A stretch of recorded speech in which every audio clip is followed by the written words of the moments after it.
C'est l'organisation dans le travail, ce qui bloque la plupart des télétravail en France, je trouve, c'est qu'on n'a pas du tout cette mentalité de mesurer les gens par rapport aux objectifs et le travail qu'ils doivent faire.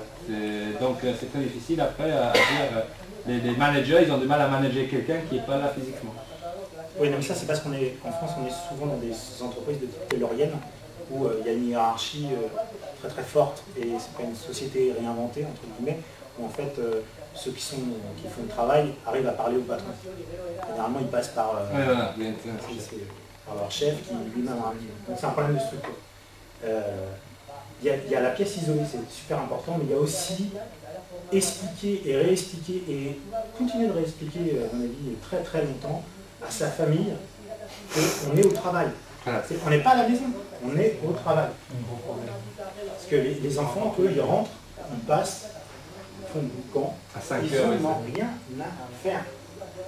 Et encore les enfants, à la limite, on peut toujours fermer la porte, mais madame, ou monsieur, ces personnes-là ont beaucoup de mal à comprendre que tu es à la maison, que tu es en train de travailler. Et même ça peut aller jusqu'au voisin gentil à la retraite à côté qui voit que tu es là, qui vient bavarder un petit peu. Oui, ou qui passe les amis et tout ça, surtout pour les femmes, c'est que pour ma femme c'était un grand problème, les amis qui ne travaillent pas. Et donc comme elle était là, sauf qu'elle travaillait, mais ils pensaient qu'à 4h, à 2h, c'était le bon moment de passer boire le thé, sauf qu'elle est en train de bosser, donc il faut que tout le monde soit un peu au courant. Vas-y. Non, vas-y. Il faut avoir une pancarte sur la porte. Ça suffit pas, ça suffit pas. La mitraillette qui a des soins derrière. Non, ça suffit pas, ça suffit pas. Si possible, si la pièce peut être à l'extérieur de la maison, quoi, dans la maison, mais au bureau, quoi. Séparé.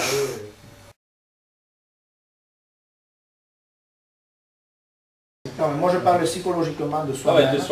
Quand je suis chez moi, de bien savoir séparer ce qui est le temps de travail et l'espace, mais aussi le temps. Et les compromis envers moi-même par rapport à ma gestion de tout ça. De me dire, attends, parce que quand on est chez soi, on a toutes les commodités qui représentent être chez soi. Je ne sais pas quel film à la télé passe cet après-midi, j'ai envie de voir, mais à la fois je travaille, mais bon, je peux travailler, mettre la télé, c'est s'organiser psychologiquement pour ça. Ça veut dire,